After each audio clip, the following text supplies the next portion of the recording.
Baby parrot को हम घर लाते ही इसलिए हैं कि हम उसे अच्छा ट्रेन कर सकें, पर अक्सर हमें ये जानने को मिलता है कि मेरा पैरट तो कुछ आवाज़ ही नहीं निकाल रहा, मेरा पैरट मुझे काट रहा है या मेरा पैरट मेरे हाथ पर नहीं आ रहा।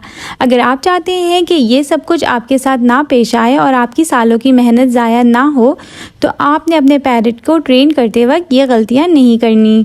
सबसे पहले तो आपने अपने बेबी पैरट की बेस बनानी है, यानी वो चंद बुनियादी बातों का ख्याल रखना है और उसके बाद उसकी ट्रेनिंग शुरू करनी है। सबसे पहले तो ये जान लें कि एक सेहतमंद तोता जो अपने माहौल से और आपसे खुश हो बहुत अच्छा रिस्पॉन्स करेगा और बहुत जल्द सीखेगा। इसलिए सबसे पहले उसकी तमाम ग़िज़ाई ज़रूरियात का ख्याल रखें। दूसरा, उसकी सेहत के साथ उसकी सफाई का भी ख्याल रखें। उसके पिंजरे को साफ़ सुथरा रखें और मौसम के मुताबिक उसे रूटीन में नहलाएं। तीसरा, उसको ज़हनी तौर पर पुरसुकून रखने के लिए उसको टाइम दीजिए, उसके साथ खेलिए, प्यार कीजिए, उसको पेपर के टॉयज़ बना कर दीजिए। जैसे मैंने इस वक्त फालसे के एक एक दाने को पेपर में लपेट कर दिया है, या लकड़ियाँ काटने को दीजिए। अपने पैरट की बॉडी लैंग्वेज को समझने की कोशिश कीजिए कि किस टाइम वो सोता और किस टाइम ज़्यादा शोर करता और आपके पास आने की कोशिश करता है, और साथ ही अपनी बात समझाने की भी कोशिश कीजिए। अलेक्जेंडर पैरट बहुत ज़हीन होते हैं। अगर आप एक ही लफ्ज़ उसको एक बात समझाने के लिए बार बार दोहराएंगे तो वो समझने लगेगा।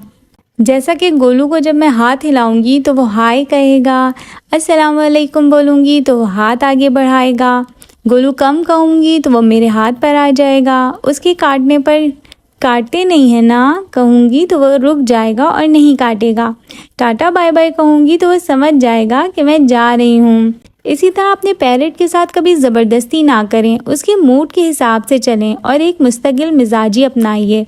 अलेक्जेंडर पैरट ख़ास तौर पर रूटीन को पसंद करते हैं और आपका गैर संजीदा रवैया उसको कंफ्यूज करता और वो कुछ भी सीख नहीं पाता। मिसाल के तौर पर अगर आप उसे कुछ अल्फाज सिखाना चाहते हैं तो रोज़ वही अल्फाज दोहराएं। जैसे मम्मी, तो रोज़ मम्मी कहिए। एक दिन मम्मी, दूसरे दिन बाबा और तीसरे दिन मिट्ठू कहना उसे कंफ्यूज करता है। अगर आपका पैरट चिल्लाता और बाइट करता है तो उसके पीछे रीज़न जानने की कोशिश कीजिए कि वो ऐसा क्यों कर रहा है और उसको दूर करने की कोशिश कीजिए, वरना वो आपके पैरट की आदत बन जाएगी। शुरू में आप उसकी ट्रेनिंग करें तो उसे अच्छा बिहेव करने पर या आपकी बात मानने पर उसको इनाम में ज़रूर कुछ दें, जैसे कोई सीड वगैरह। इस तरह वो मज़ीद अच्छा सीखने की कोशिश करेगा। पैरट को ऊंची जगह बैठना पसंद होता है, इसलिए जब आप उसे अपने हाथ पर लेते हैं तो वो फ़ौरन आपके कंधे पर चढ़कर बैठ जाता है। इसलिए अपने हाथों का पोस्चर ठीक रखेंगे तो वो हाथ पर ही बैठा रहेगा। पैरट को हाथ पर लें तो कोहनी नीचे की तरफ रखें, फिर देखिएगा वो आपके हाथ पर ही बैठा रहेगा। दूसरा, अगर आपका पैरट बुलाने पर उड़कर आपके पास नहीं आ रहा तो सबसे पहले उसे अपनी उंगली पर आना सिखाएं। रोज़ यही प्रैक्टिस करें। जब वो आपकी उंगली पर आने लगे तो 2 कदम दूर से फिर अपने पास बुलाएं। फिर उसको 1 हफ़्ता इसी तरह ट्रेनिंग दें। फिर आहिस्ता आहिस्ता दरमियान का फासला बढ़ाते चले जाएं।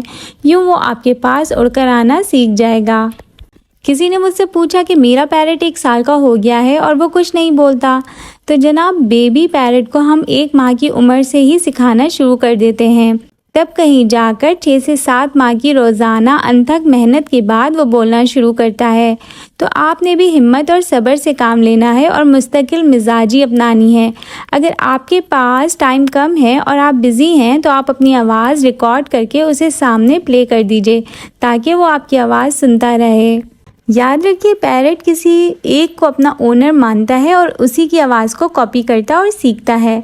जैसे गोलू सिर्फ मेरी कॉपी करता और सिर्फ मुझसे सीखता है, पर बातें पूरे घर वालों से करता है। किसी ने कहा मेरा मिट्ठू 3-4 दिन से काट रहा है, क्या करूं? तो आपने पहले तो खुद जायज़ा लेना है कि उसकी कौन सी बेसिक नीड पूरी नहीं हो रही और वो क्यों गुस्सा कर रहा है। आप कहाँ गलती कर रहे हैं? जो बातें मैंने आपको शुरू में बताई हैं, क्या आपने इन तमाम बातों का ख्याल रख रहे हैं? अगर हाँ, तो फिर आप अपने पैरट के काटने को नज़रअंदाज कीजिए, ऐसे कि जैसे कुछ हुआ ही नहीं, और आप उसकी ट्रेनिंग करते रहिए। वही रूटीन जारी रखिए और बाइट नहीं करते ये सिखाइए। पैरट को ट्रेन करना कि वो ना काटे, आप मेरी वीडियो देख सकते हैं। दूसरी बात ये कि गोलू के भी मिजाज कभी बिगड़ जाते हैं, कभी वो भी गुस्सा करता है और काटने को आता है। जैसे अगर वो सो रहा हो और मैं उसे जगा दूं, या वो कोई प्लास्टिक की चीज़ काटे और मैं उससे छीन लूँ। इस तरह इन सब छोटी छोटी बातों को इग्नोर करना पड़ता है और मुस्तकिल मिजाजी से अपने पैरट को ट्रेन करना पड़ता है।